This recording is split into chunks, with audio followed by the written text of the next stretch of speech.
This is a WWN Publishing Group recording. Copyright 2017, all rights reserved.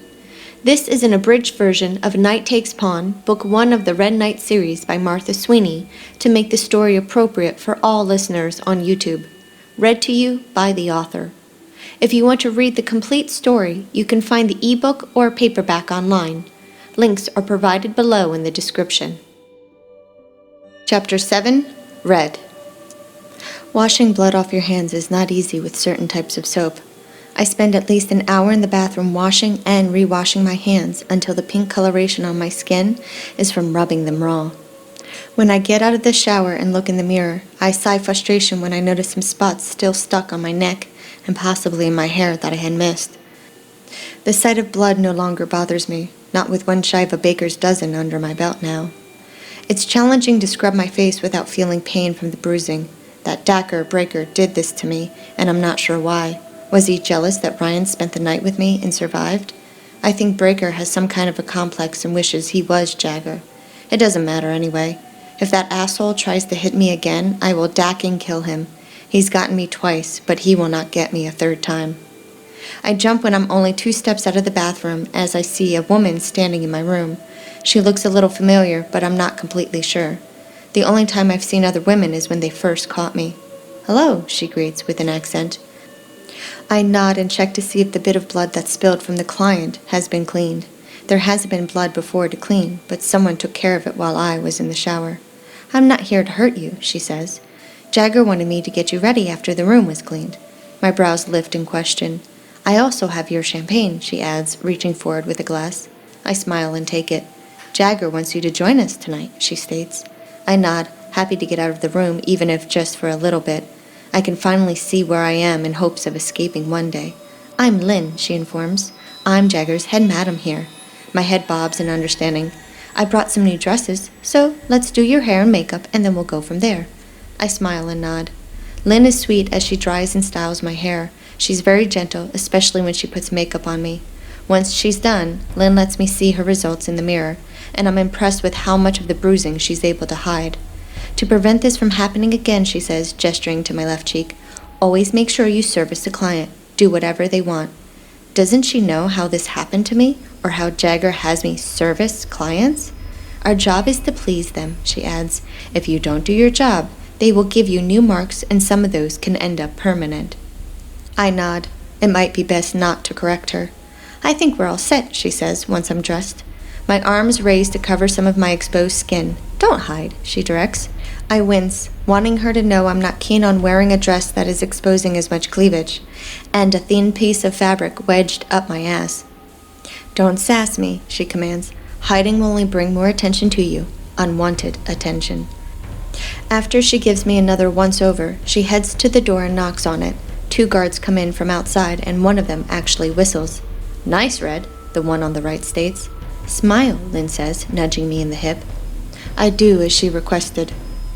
"Will you boys please escort us down to the party?" Lynn asks. One guard leads the way while the other follows us. I would have been lucky to be able to escape if they both were in front, and even more lucky if I wasn't stuck in 4-inch heels. We're directed down long halls and a set of steps that lead us into what looks like a grand foyer.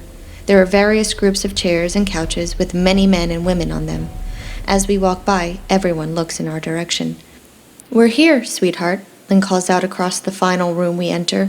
There have been so many rooms we've walked through or passed that I'm not even sure what you'd call the room we're in. There are a variety of chairs and couches, a few per group, scattered around the room, while a main seating area is almost centered as it's near a grand fireplace. The few windows are practically the length of the floor to ceiling. It's too dark outside to be able to see through them. The room is huge, large enough to comfortably hold at least 3 or more times as many people who are in here. I'd guess that there are at least 50 people present. There are about 2 times as many women as there are men. "My, don't you both look lovely," Jagger praises. "I think Red's your best work yet, Lynn, next to yourself." "Of course, my love." Jagger winks at her. Lynn openly accepts his flattery, batting her eyes a few times as she blushes. "Come on in, ladies," Jagger greets. "Come, join the party." I stay close to Lynn and Jagger since I don't know anyone else, and out of everyone, they're the 2 who I trust most as of right now. When Jagger offers us a glass of wine, my eyes catch Ryan relaxing in a chair by the fire with a glass of something in his hand. Our eyes lock and it feels as if he's been watching me since I entered the room. After a round of drinks, we're ushered into a large dining room where dinner is served. Lynn has me sit next to her, which is right next to Jagger, at the head of the table. Across from Lynn, I find Breaker, who is eyeing me. I cut my glance away from him, hoping to avoid his unfriendly glare. My eyes fall upon the person to Breaker's left, only to find Ryan staring back at me. I dart my eyes to my right, and I suddenly take in the seating arrangements. Out of all of the women, only Lynn and I are at Jagger's end of the table. The rest of the men are on either side from where Ryan and I sit, leaving the women at the opposite end.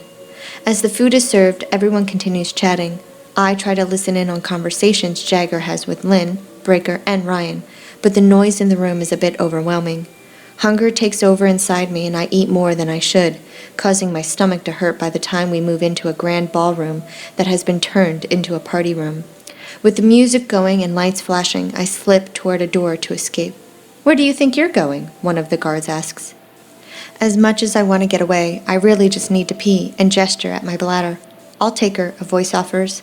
My head turns to the right and I'm met with the face of Ryan. "Where?" the guard asks. "Can't you see? She needs to use the restroom," Ryan informs. "She should be going with one of the other girls," the guard states. "She's one of Jagger's favorites," Ryan informs. "I wouldn't want to piss him off, would you?" "Just don't be long," the guard returns after thinking it over for a few seconds. Ryan wraps my arm through his as we head out of the ballroom. I would normally cringe at his touch or try to swat him away, but I remember what Lynn told me and think better of it. When we find a single occupancy bathroom, Ryan checks it before ushering me in. When I turn around to lock the door, I gape at him entering the room with me. "I'm making sure you don't do anything stupid," he states. I cross my arms. "I'm not leaving, Red," he informs. "Either you pee or you hold it." I stomp my foot and turn, hiking up my dress as I lower my ass to the seat. I thank the gods that I only need to pee because having to relieve other means in front of him would be mortifying. As I wash my hands, I feel a tug around my ass. "It was caught," Ryan claims. I look back over my shoulder and then up to him. He shrugs. "Fine. Next time, I'll let you leave with your dress tucked up funny where your ass is hanging out, and one of the guys thinks it's an open invitation for you to be dacked right on the spot in front of everyone." My eyes inflate. "That's right," Ryan laughs. "You haven't been out at night." I give him a questioning glance, but I pray that he doesn't explain further. He escorts me back to the room, and the second the doors close, he disappears. I make my way over to Lynn and several of the other girls, hoping to keep as much distance from the men as possible. Most of the men stare at me when I pass by, which gives me the creeps. Ryan was right. As the party continues on, many of the men and women have started engaging in sexual acts out in the open rather than going back to rooms. Even Lynn ends up dry humping Jagger's lap as she jams her tongue down his throat. By what feels to be early in the morning, the music has been turned down low for a while, but everyone is still hanging around. Some people are still making out, women are giving men oral sex, people are doing drugs, and many are passed out on the couches. Jagger stands and says, "Well, before I bid you all good night, with my lovely kitten here," he smacks Lynn on the ass and she giggles in response. "We need to gather all of the free women up." Free? How are any of these women free? With a wave of her hand, Lynn directs for all of the women to stand, and they move as if they've done this before. I remain in my corner until Lynn beckons for me to stand as well. I move to the end of the line that is just 10 feet away from me. "Knight, Daniel, and Rocco, my boys," Jagger calls. "You are official members of this house now, which means you get to stake your claim on any one of these beauties standing before you. I want..." Jagger pauses when he sees me. When Jagger looks at me, his expression reveals contemplation. It looks like he might object to me participating. Unfortunately, he continues speaking. Maybe he thinks no one would dare pick me. "Choose your woman wisely," he directs, "for she will be yours and only yours, and you will be stuck with her for as long as I say. These ladies have certain duties and responsibilities as your toys. You can be with any of the other free women as you see fit and must request permission from a brother before engaging his woman. This is a matter of respect for your brothers and their property. If you can't respect each other's property, you will be removed from my home because that means you do not respect me. Is that clear, gentlemen?" Many of the men in the room nod.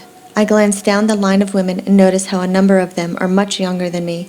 Rocco and Daniel get up and walk up and down the line as if inspecting us before they make their choice. Rocco touches a few of the girls, making them turn, squeezing a breast or smacking them on the ass as if he's selecting a piece of meat from a butcher. After touching most of the girls, Rocco takes one who looks like she's barely 15, the poor girl. I overheard him talking earlier in the evening about what he likes to do with his women. Daniel looks at each one of us but doesn't touch. He smiles when he gets to me, but it doesn't seem friendly. He moves back toward my direction and picks a girl 2 spots away who looks a few years older than Rocco's. "Knight," Jagger calls. Ryan remains seated. "Aren't you going to get a better look?" Jagger inquires. "I can see them fine from here," Ryan states.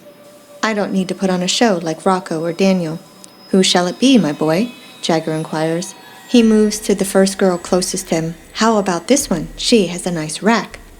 Jagger doesn't wait for Ryan to reply and continues pointing out something different about several of the girls.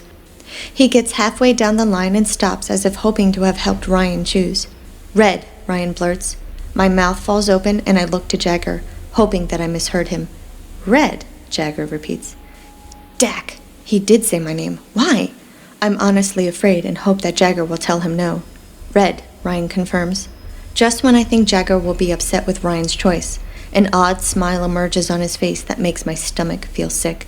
"Red it is," Jagger confirms. The man isn't afraid of a challenge. I like that. Out of the corner of my eye, I see Breaker steaming, and I'm not sure why he would be upset. I smile to myself, happy to know that it's pissed Breaker off, but still distressed by my new situation. "You tamed the red beast, and you will be second in command," Jagger announces. The room goes silent, and I swear some of the color in Breaker's face drains a little. This is the end of this chapter. Thank you for listening. I hope you're enjoying the story so far. To read the full, unabridged version, you can find a link in the description below. To find out about new releases before the general public, be sure to subscribe to my newsletter.